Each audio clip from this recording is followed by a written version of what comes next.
Pero Saludos, mi nombre es Génesis Castaños y a continuación yo les voy a estar hablando sobre los trastornos de la comunicación. Este trabajo es presentado en julio de 2025 bajo la asignatura de Trastorno Infanto-Juveniles, presentado al doctor José Manuel Medina Almonte. En este espacio vamos a estar viendo lo que son el concepto de trastornos de comunicación, nombre del trastorno según el DSM-5-TR, las principales causas asociadas, los síntomas y criterios de diagnóstico relevantes y los ejemplos de dos ejercicios o actividades de intervención utilizadas en su tratamiento.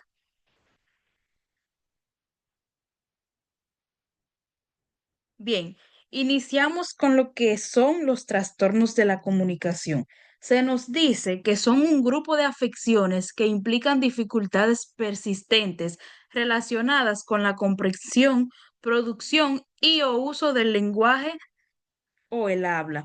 Afectan la forma en que la persona recibe, procesa, envía y comprende conceptos o símbolos, incluyendo el lenguaje hablado y escrito. Estos trastornos suelen diagnosticarse en la infancia o la adolescencia, pero pueden persistir hasta la edad adulta y afectar significativamente el rendimiento académico y las relaciones sociales y la calidad de vida. Dentro de los trastornos de la comunicación tenemos el trastorno del lenguaje. Se nos dice que este trastorno implica dificultades persistentes en la adquisición y el uso del lenguaje, afectando la expresión y o la comprensión. Las principales causas asociadas a este, se nos dice que los trastornos del lenguaje son condiciones complejas y a menudo sus causas no se comprenden por completo. Dentro de ellas están los que son los factores genéticos y hereditarios, factores neurológicos y del desarrollo cerebral, condiciones médicas y físicas y factores ambientales y psicosociales. Los síntomas que pueden ser dificultad para encontrar palabras, problemas con la gramática y la sintaxis, vocabulario limitado, dificultades para seguir instrucciones, problemas para mantener conversaciones, etc. Los criterios de diagnóstico, según el DSM-5-TR, puse solo tres, dentro de los cuales están las dificultades persistentes en la adquisición y el uso del lenguaje en todas sus modalidades, es decir, hablado, escrito, lenguaje de signos u otro. B, las capacidades del lenguaje están sustancial y cuantificablemente por debajo de lo esperado para la edad, lo que causa limitaciones funcionales en la comunicación eficaz. Y por último, el inicio de los síntomas se produce en las primeras fases del periodo de desarrollo.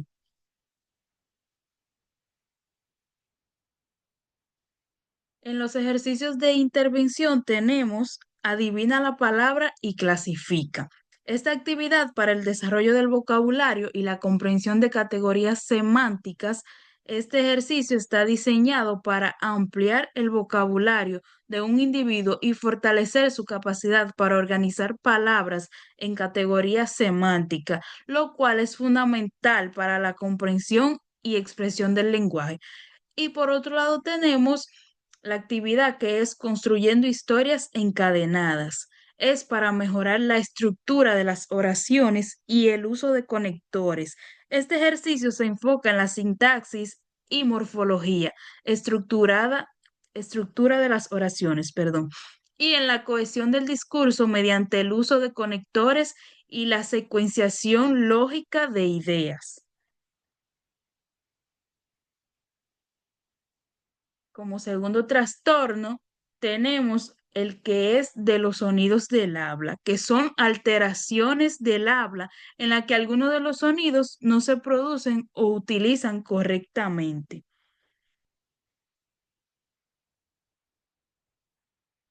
Dentro de sus causas tenemos los factores genéticos, problemas estructurales o anatómicos, deterioro auditivo, afecciones neurológicas, problemas cognitivos y factores ambientales y sociales. Los síntomas, errores en la producción de sonido como la omisión, la sustitución, la distorsión y la adición de palabras. Los problemas con el ritmo y suavidad del habla, la repetición de sonidos, palabras o parte de palabras, prolongación de sonidos, bloqueos o pausas, interjecciones o sonidos extras. Y por último, problemas con la producción del sonido vocal, como voz áspera, ronca o rasposa, voz hiponasal, cambios abruptos en el tono o el volumen de la voz y quedarse sin aire al hablar.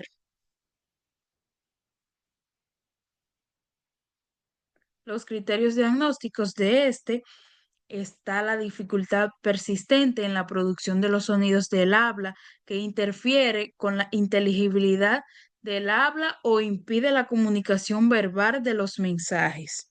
Luego está lo que es la dificultad, causas limitaciones en la comunicación eficaz que interfiere con la aparición social, los logros académicos o el desempeño laboral, de forma individual o en cualquier combinación.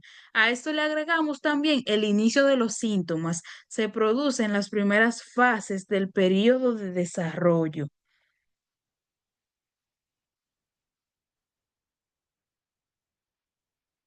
Y los ejercicios de intervención para este trastorno está la conciencia fonológica y producción dirigida. Este ejercicio es excelente para niños y se enfoca en ayudarles a escuchar y reconocer los signos y luego producirlos correctamente. Su objetivo es desarrollar la conciencia fonológica de un sonido específico y facilitar su producción escrita. Otro es el refuerzo motor, articulatorio y discriminación auditiva. Este consiste y es útil para aquellos con dificultades motoras más específicas o que necesiten un mayor control sobre sus órganos bucofonatorios. También refuerza la capacidad de distinguir entre el sonido correcto y el incorrecto. Su objetivo es fortalecer los músculos articulatorios, mejorar la propiocepción, sentido de la posición de la lengua y los labios y afinar la discriminación auditiva de sonidos específicos. El tercer es el trastorno de la fluidez de inicio en la infancia o tartamudez. Se manifiesta con interrupciones en el flujo del habla. Dentro de sus causas tenemos los factores genéticos, factores neurobiológicos, diferencias en el cerebro, factores de desarrollo del lenguaje y el habla, factores ambientales, influencias o causas no directas. Los síntomas de este son las repeticiones de sonidos o sílabas, prolongaciones de sonidos o bloqueos, tensión muscular en la cara o en el cuerpo, ansiedad al hablar y palabras fragmentadas. Los criterios son alteraciones de la fluidez y organización temporal normales del habla que son inadecuadas para la edad del individuo y las habilidades del lenguaje. Y B, la alteración causa ansiedad al hablar o limitaciones en la comunicación eficaz, la participación social, el rendimiento académico o laboral, de forma individual o en cualquier combinación. Para este tenemos los ejercicios de intervención que son la técnica del habla suave o fácil. Esta técnica se enfoca en reducir la tensión al inicio de las palabras y frases, que es donde a menudo ocurren los bloqueos y las repeticiones. Su objetivo es disminuir la tensión muscular en los labios, la lengua y la mandíbula y la laringe al comenzar a hablar, facilitando un flujo de aire y una vocalización más suave. Otro es la desaceleración del ritmo del habla. Esta estrategia implica reducir la velocidad general a la que se habla, lo que puede proporcionar más tiempo para planificar y ejecutar los movimientos del habla. Su objetivo es ralentizar el habla para mejorar la fluidez y la claridad, permitiendo una mayor coordinación entre el pensamiento, la respiración y la articulación.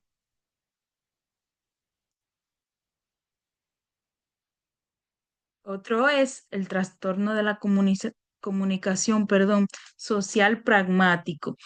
Este trastorno implica dificultades persistentes en el uso social de la comunicación verbal y no verbal, afectando la interacción social, la comprensión de contextos sociales y la adaptación del lenguaje al entorno. Las causas. Las causas de este trastorno de la comunicación social o TCS no se comprenden completamente, pero se cree que es el resultado de una combinación compleja de factores genéticos, neurobiológicos y ambientales en lugar de una única causa.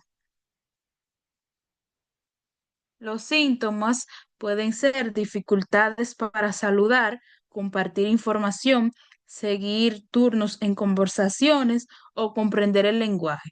También las deficiencias en la comprensión y el uso de las claves sociales de la comunicación.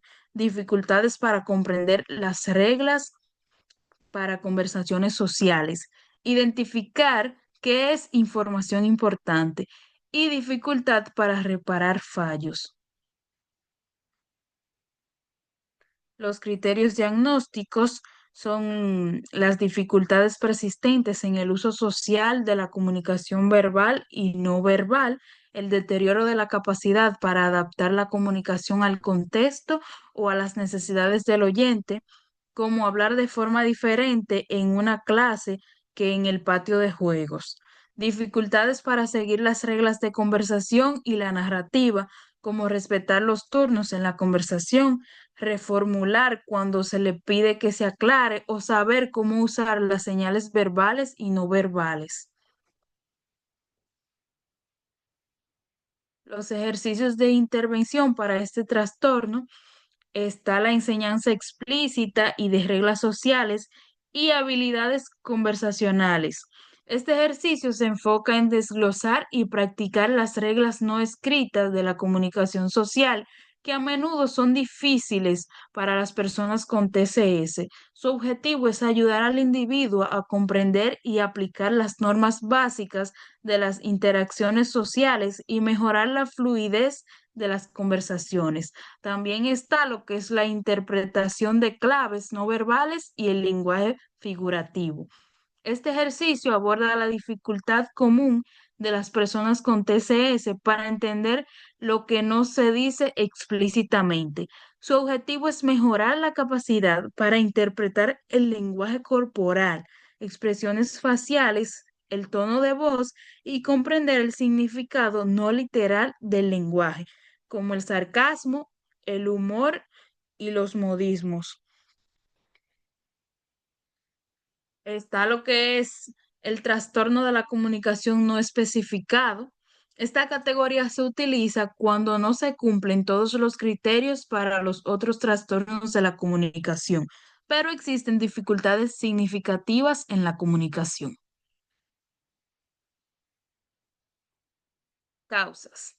Las causas de este trastorno suelen ser una combinación de factores similar a lo que se ve en los trastornos de la comunicación específicos, como los factores genéticos, hereditarios, factores neurobiológicos, ambientales y del desarrollo. Los síntomas pueden ser dificultades en el lenguaje receptivo o expresivo, dificultades en los sonidos del habla, articulación o fonología, dificultades en la fluidez del habla como la tartamudez o disfemia, dificultades en la comunicación pragmática, el impacto funcional significativo. Criterios. El DSM-5-TR no presenta criterios específicos para el trastorno de la comunicación no especificado de la misma manera que lo hace para los otros trastornos. En cambio, proporciona una descripción de cuándo se utiliza este diagnóstico. Por ejemplo, predominan los síntomas característicos de un trastorno de la comunicación.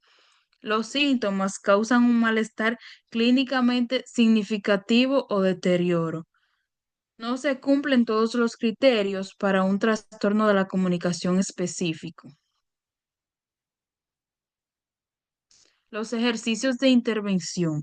Intervención basada en el juego y la interacción dirigida por el niño para niños pequeños o con dificultades variadas. Este enfoque es excelente cuando se tiene un diagnóstico muy específico o cuando el niño es muy pequeño, perdón, cuando no se tiene un diagnóstico muy específico. Se centra en crear oportunidades naturales para la comunicación y modelar habilidades en un contexto significativo y motivador para el niño. Su objetivo es fomentar la comunicación en un entorno natural y motivador, abordando múltiples áreas como el lenguaje expresivo, la comprensión, interacción social, de forma integrada. También está lo que es el entrenamiento en habilidades comunicativas específicas en contextos simulados para niños mayores o adolescentes con dificultades focalizadas. Si los síntomas son más definidos, por ejemplo, dificultades con la inferencia social, la toma de turnos o la organización narrativa, y la persona tiene cierta conciencia de su dificultad, se puede usar un enfoque más estructurado. Su objetivo es enseñar y practicar habilidades comunicativas específicas y complejas en situaciones controladas que luego puedan transferirse a la vida real. Antes de terminar, quería decir que espero que este material sea de gran ayuda para todo aquel que tenga la oportunidad de escuchar la explicación y también resaltar una parte muy importante, y es que a pesar de que las causas se repiten, igual que los síntomas en algunos de los trastornos, no todos los síntomas son iguales en todas las personas, pueden variar dependiendo del tipo de persona que sea. Muchas gracias y hasta aquí mi parte.